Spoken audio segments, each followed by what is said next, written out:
बाकी बचे कितने लोग? 9,900 लोग तो एक तरीके से सीधे तरीके से उनको कोई रोजगार नहीं मिला। तो ये 9,900 लोग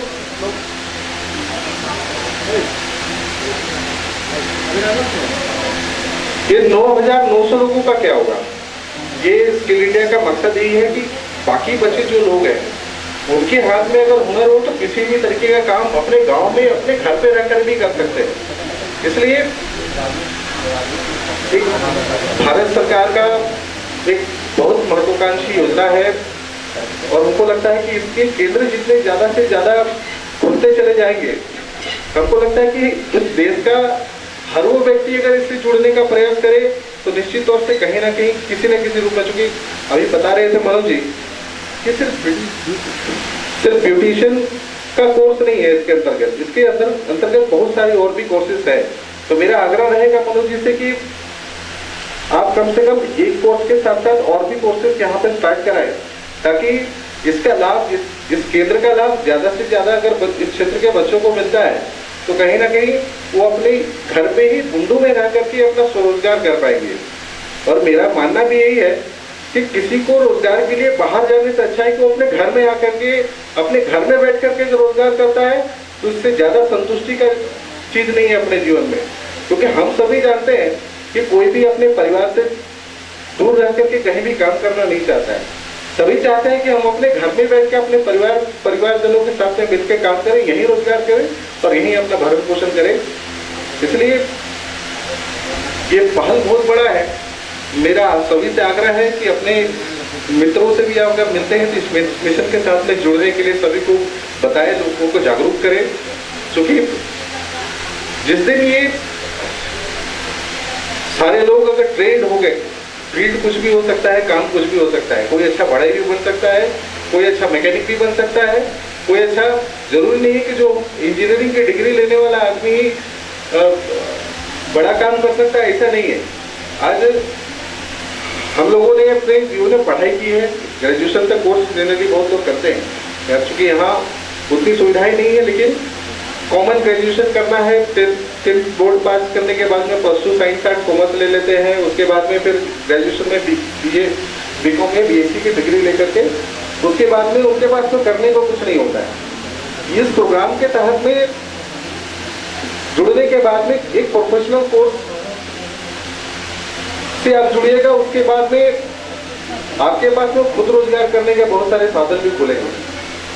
आज हम लोग की आज से 10 साल 12 साल पहले ग्रेजुएशन कंप्लीट किए, लेकिन ग्रेजुएशन कंप्लीट करने के बाद में एक समय हम लोग के पास भी सोचने का ये चीज था कि इसके बाद क्या है, या तो सरकारी नौकरियों के लिए प्रिपरेशन करो बैठ करके, या फिर कोई प्रोफेशनल कोर्स करने के लिए एमबीए की डिग्री ले लो, या फिर आगे प्रोफेशनल कोर्सेज जितने भी होते हैं उनके ऊपर आगे बढ़े।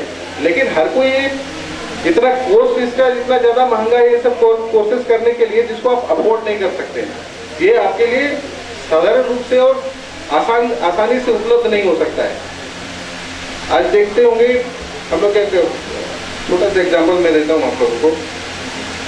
आज गांव में रहने वाले लोग आज भी हमको लगता है खेती करना नहीं छोड़ते हैं। क्यों नहीं छोड़ते हैं खेती करना? उसका कारण यही है कि अपने खेत में वही उनका सबसे बड़ा रोजगार का सबसे बड़ा आधार है। इसीलिए जरूरी है, हम लोग 6 महीना तो खेती करके अपनी आजीविका चला लेते हैं, लेकिन बाकी के 6 महीने हमारे पास में करने के लिए कुछ नहीं होता है।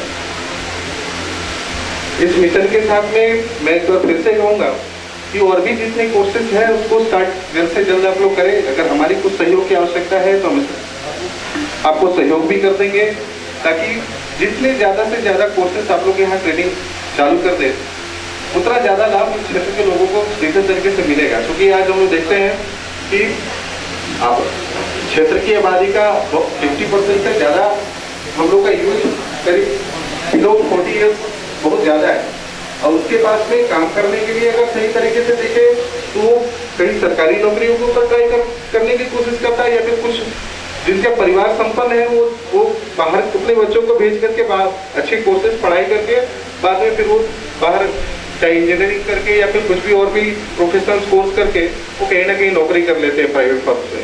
लेकिन यहाँ रहने वाला और अभाव में रहने वाला लोगों ये अपॉर्चुनिटी नहीं है। इसलिए अच्छा प्रोग्राम है, इसको आप लोग जितना मेहनत से करते हैं, मेरा फिर से आग्रह रहेगा कि और थोड़ा मेहनत मन लगा के करें, ताकि इसका लाभ सीधे तरीके से क्षेत्र के लोगों को मिले। और सही बात है कि बुंडू पूरे पांचपन्ना क्षेत्र का एक केंद्र के रूप में है। आज के दिन में हम लोग देखेंगे, क्योंकि हम लोग बचपन से ही देखते आए हैं कि एक समय, आज से 15 साल 20 साल पहले बुंडू क्या था और आज के दिन में क्या है। हमको लगता है जितनी जनसंख्या इस क्षेत्र में आकर के बढ़ी है, वो 15 साल 20 साल पहले नहीं था। इसीलिए जब जनसंख्या बढ़ रही है तो उसके अनुपात में काम भी चाहिए। तो वो काम कोई फैक्ट्री लगा करके नहीं हो सकता है। कोई काम सिर्फ और सिर्फ अपने हाथ में हुनर अगर हो जाए तो कोई भी कहीं भी अपने घर से बैठ के या फिर खुद रोजगार के अवसर खुद तैयार कर सकता है। इसलिए मैं चाहूंगा कि जितने से ज्यादा आप लोग इस मिशन के साथ में जोड़िए, इस प्रोग्राम के साथ में जोड़िए, इस ट्रेनिंग के साथ में आप लोग जोड़िए, ताकि इसका सीधा लाभ यहाँ के लोगों को मिल सके, यहाँ के बच्चों को मिल सके। मैं इन्हीं चंद बातों के साथ में अपनी वाणी को विराम देता हूँ। जय झारखंड।